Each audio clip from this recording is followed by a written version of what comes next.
coming up on Arirang News. Kicking off next week, South Korea and the United States are staging their annual summertime military drills, the Ulji Freedom Shield exercise, to upgrade their combat readiness against the North. During their first standalone summit at Camp David this Friday, the leaders of South Korea, the US, and Japan are likely to build up a trilateral cooperative mechanism against the North and strengthen economic security. The Yoon administration grants customary special pardons to more than 2,100 people, commemorating the August 15th Liberation Day. This includes major business figures in hopes of boosting the economy.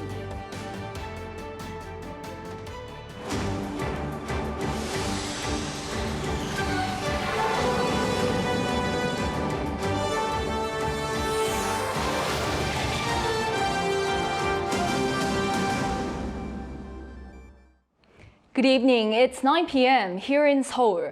Thank you for joining us on Arirang News. South Korea and the U.S. are set to begin their annual summertime joint military drills next week amid the North's evolving threats.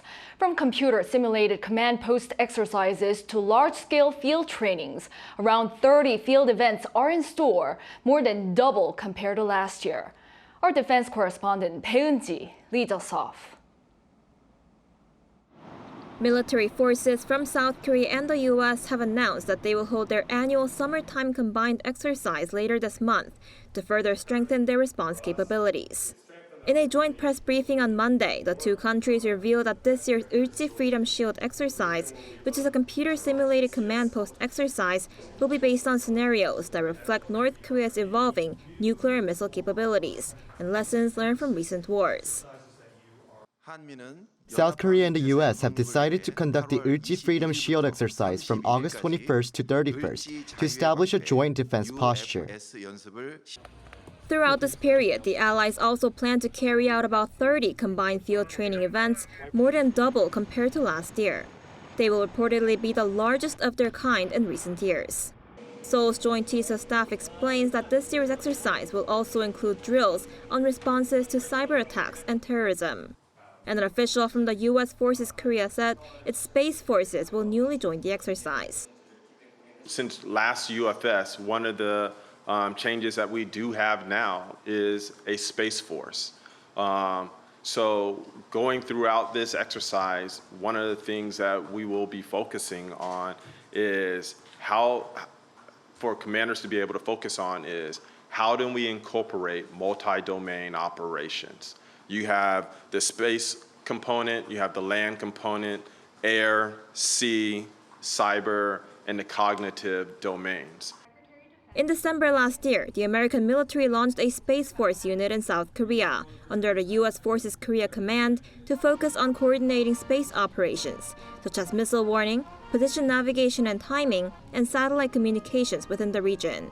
Prior to the Ulji Freedom Shield starting Tuesday, a 4-day crisis management exercise will take place, focusing on procedures to respond to pre-war scenarios. Paeun-ji, Arirang News.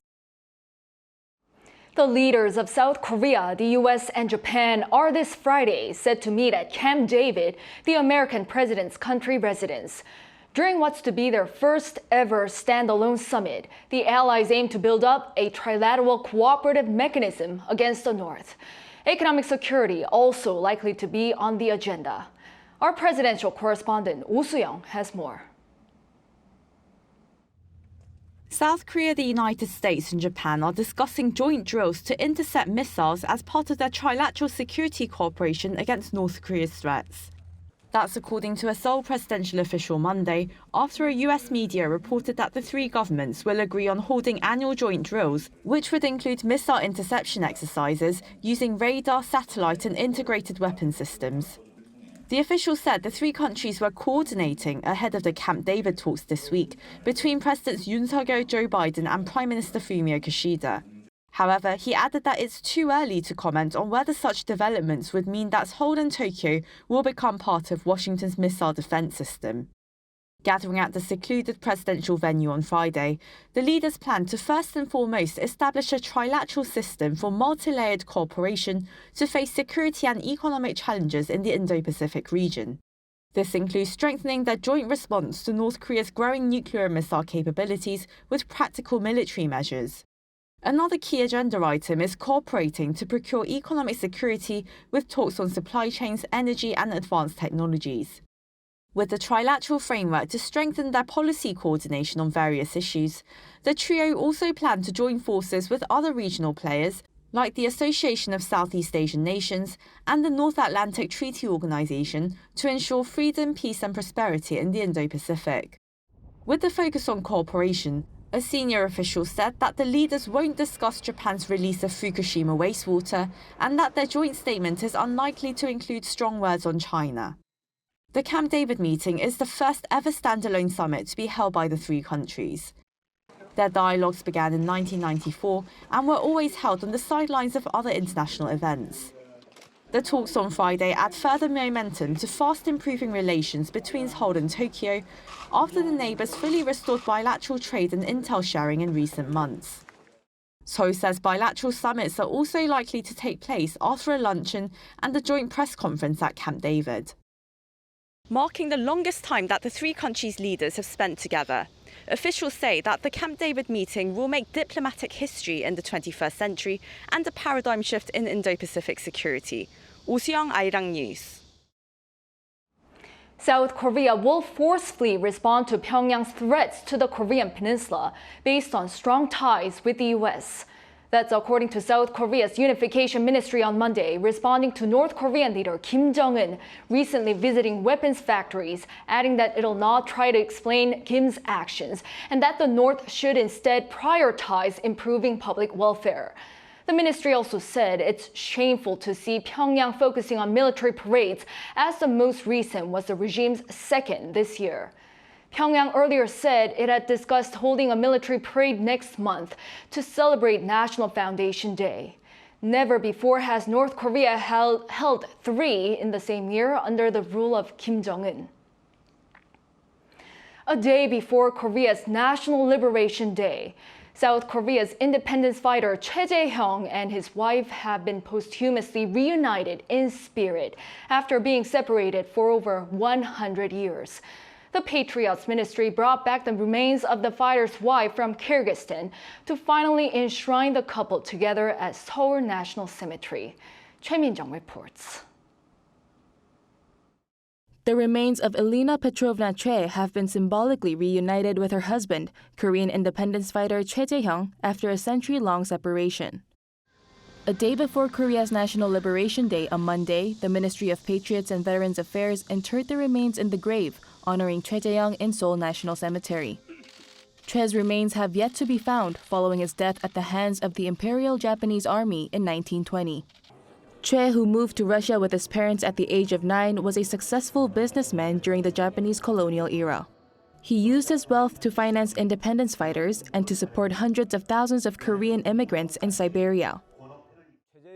Choi Jae-hyung is a really big star in the history of our independence movement. Although it took us some time, it symbolizes how much our country respects those who devoted themselves to the country. Previously, under the National Cemetery Act, memorial tablets for patriotic martyrs whose bodies were never recovered could not be placed in Seoul National Cemetery. The Patriots Ministry, however, amended the law, which from July enabled the placement of these tablets on graves prepared for these patriots, together with the remains of their spouses. This is why the remains of Elena Petrovna Choi were brought back from Kyrgyzstan to Korea last week, the first such action in 70 years. As soon as I became the head of the ministry, I heard about the unfortunate story of Choi. I argued that Choi must be enshrined in Seoul National Cemetery, even if that meant changing the law. It wasn't easy, but we tried endlessly to persuade the National Assembly. The minister said that it was important for South Korea to quickly bring back surviving patriots and the remains of independence fighters. He also added that he hopes more descendants get the opportunity to remember and respect the achievements of those who fought for Korea's liberation. Family members from Russia and other countries came all the way to South Korea for the burial ceremony, and the Korean public also paid tribute, thanking the couple for their sacrifice and dedication for Korea's independence. Choi Min-jung, Arirang News.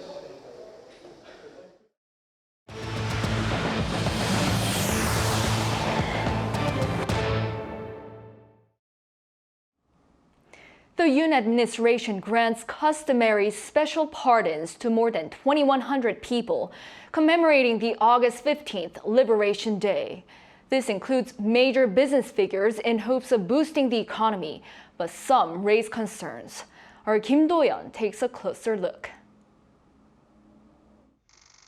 President Yoon Suk-yeol pardoned 2,176 people on Monday and removed administrative sanctions on more than 800,000 individuals to commemorate the upcoming August 15 Liberation Day. It's customary for a president to grant pardons on Liberation Day and New Year's Day, and this makes it the third time for President Yoon to do so. They will go into effect as of midnight Tuesday. This amnesty aims to invigorate our economy amidst challenging domestic and international conditions and promote the recovery of the underprivileged in our society. Accordingly, we have carefully and strictly determined the recipients and scope of the amnesty by listening to various opinions from all sectors. On the list were 12 major businessmen. One of the most famous is Lee Jung-gun, the founder of the Pyongyang Group and a key figure in introducing rental housing to South Korea. He's already finished his sentence for embezzlement and tax evasion, but still has a 5-year employment restriction in effect. The pardon will lift this. Reacting to the news, the Federation of Korean Industries said in a statement, "This pardon reminds us of the duty to promote national prosperity through our businesses. We commit to striving our best to meet the people's expectations for stability and economic recovery." This isn't the first time President Yoon has pardoned a business mogul. Specifically, Samsung Electronics chairman Lee Jae-yong was pardoned last Liberation Day for the same purpose, to boost the economy. However, some economic and business experts are expressing concern over such pardons. When pardons are given to business leaders, the preventative effect against their crimes will weaken. Hence, it won't boost industrial competitiveness. I think it could actually have the opposite effect. Along with the key business figures, 74 owners of small and medium-sized businesses and small traders were also pardoned, and some say this will be of more practical help to the economy. Why they were under criminal charges was because of the pandemic or the economic recession, and their business went down, to give them a second opportunity to boost up the domestic economy and to grow the economy. Those kind of measures were positive, in my opinion. Meanwhile, a political pardon was also granted to former Gangso-gu District Mayor Kim Tae-woo, who was removed from his position and is serving time for leaking information on the former Moon Jae-in administration to the media. Kim Do-yeon, Arirang News. President Yoon has on Monday declared a total of 44 areas of the country as special disaster zones, 2 of which, Gunwi-gun County in Daegu and Hyunnaemeon in Goseong-gun County, Gangwon-do Province, are because of the damage caused by Typhoon Khanun. 27 of the regions had suffered damage from the massive monsoon in July, and 17 had been affected by the cold wave in April, of which two were under the influence of both. The president had called for collective efforts to facilitate their recovery after the preliminary investigation by the Central Disaster and Safety Countermeasures Headquarters, which is expected to take over 2 weeks. President Yoon has also emphasized the urgent need to provide sufficient disaster relief funds to these regions, ensuring a prompt recovery and preparations to prevent any additional harm. South Korea's shipbuilding industry has, after 5 months, reclaimed top spot in global ship orders. According to Clarksons, a maritime and shipping research company, on Monday, Seoul recorded 1.4 million compensated gross tons that accounted for 44% of the total orders globally. This was followed by China with 1.1 million that accounted for 34%. Although China constructed 19 more ships than Korea during the same month, Korea was able to rank first place as it focused on high-valued and eco-friendly ships. These take longer to build and are more advanced, which leads to a higher compensated gross tonnage, or CGT. South Korea in the first half of this year saw its biggest tourism deficit in 5 years amid a slow recovery in inbound travelers. But that recovery may speed up with China's recent resumption of its group tours to South Korea. Our Kim Mo-kyun reports. Due to the slow recovery in the number of inbound travelers following the COVID-19 pandemic, South Korea's travel balance for the first half of 2023 saw its biggest deficit in 5 years.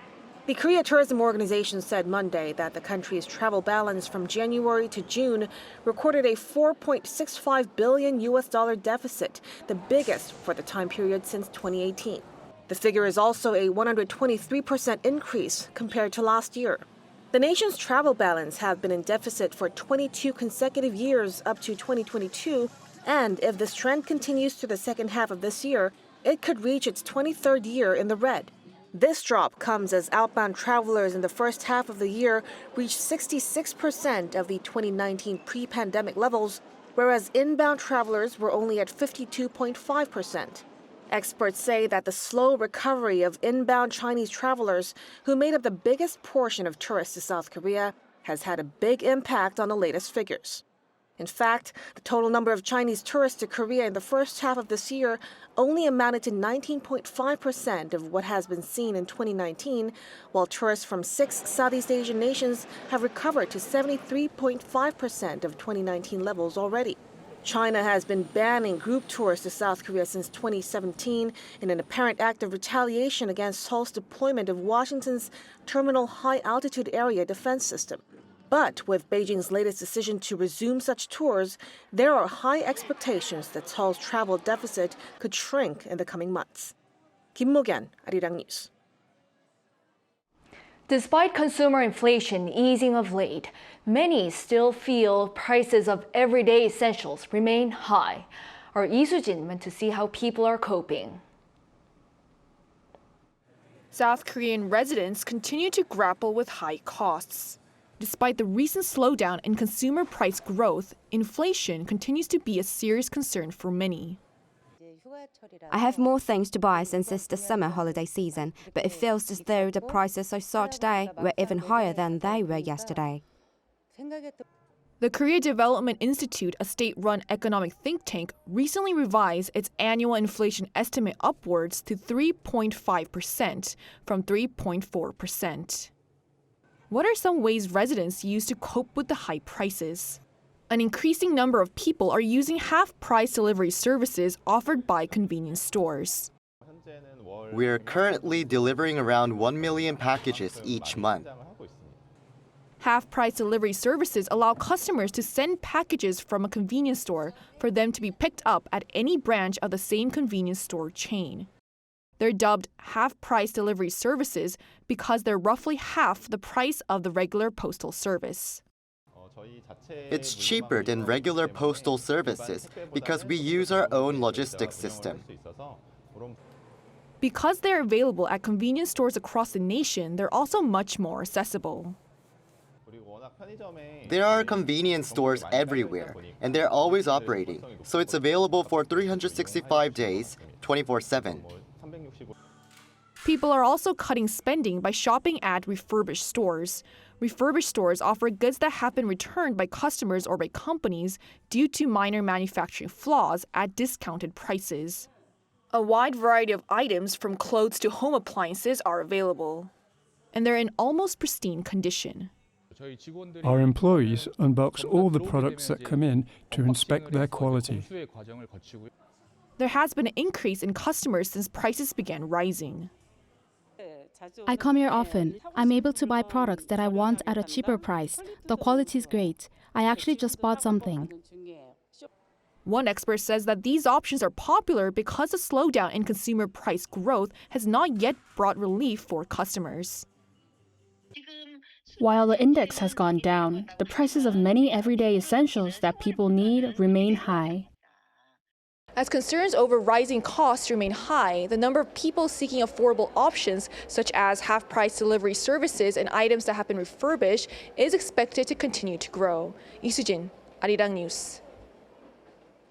Now, over in Hawaii, the worst wildfires in a century has killed at least 93 people. Some residents point out that there's been a lack of preventive measures. An Sung-jin has the latest. The fires that are sweeping through the island of Maui are already the deadliest U.S. wildfires in more than 100 years. The Maui Chief of Police, John Pelletier, said at least 93 people have been killed as of last Saturday in the town of Lahaina. The number is expected to climb with only 3% of the damaged area searched so far. Within 6 hours, the President of the United States approved our declaration so that we can get resources to those families who are struggling the most. He added that dry conditions from the hurricane-level winds may have contributed to the blaze. However, whether officials took a prompt response for the initial fire is in question. This comes amid the lawsuit from 3 law firms on behalf of the wildfire victims, filed against Hawaii Electric, arguing that the fires were preventable had the utility company shut off its power lines ahead of the strong winds. Residents say they weren't aware of any warnings or notices beforehand. Now, I don't know if the alarms went off or if they were burnt. I can't tell you that because I wasn't in Lahaina. Hawaii Wildfire Management Organization says that the fire was foreseeable, citing the Maui County Report on Wildfire Prevention from 2021, which stated that despite the extreme risk from wildfires in the Lahaina area, funds to prevent them remain inadequate. The federal government is deploying more than 250 Federal Emergency Management Agency personnel. South Korea's Ministry of Foreign Affairs also announced its efforts to provide $2 million worth humanitarian aid. South Korea is to provide relief supplies, such as drinking water, food, and other necessities, as well as cash support for local relief organizations. The South Korean Consulate General in Honolulu noted that no casualties were reported among South Korean tourists, as well as residents, though the fire burnt down more than 10 Korean resident-owned buildings. An Sung-jin, Arirang News.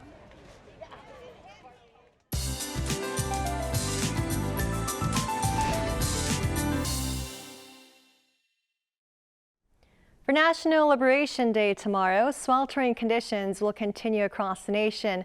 For Seoul, highs will be peaking at 32 degrees Celsius. Southern parts of the country may see more sweltering conditions. Extreme heat can lead to some serious illnesses such as heat exhaustion and even heat stroke. Drink plenty of water and avoid staying outside for too long. And light rain is in the forecast for parts of Gangwon-do province tomorrow. The amount of rainfall won't be too much, with about 5 to 20 millimeters. Also, for those across the coastlines, please be extra careful of high waves. It is highly recommended to stay away from breakwaters and piers. Overcast skies are expected for the morning hours. Seoul will be starting off at 25 degrees. Highs in Seoul will peak at 32, Daejeon and Gwangju 33, Busan will be topping out at 32 degrees. And for the remainder of the week, scorching hot conditions will prevail for the daytime. That's all for now, and here are the weather conditions around the world.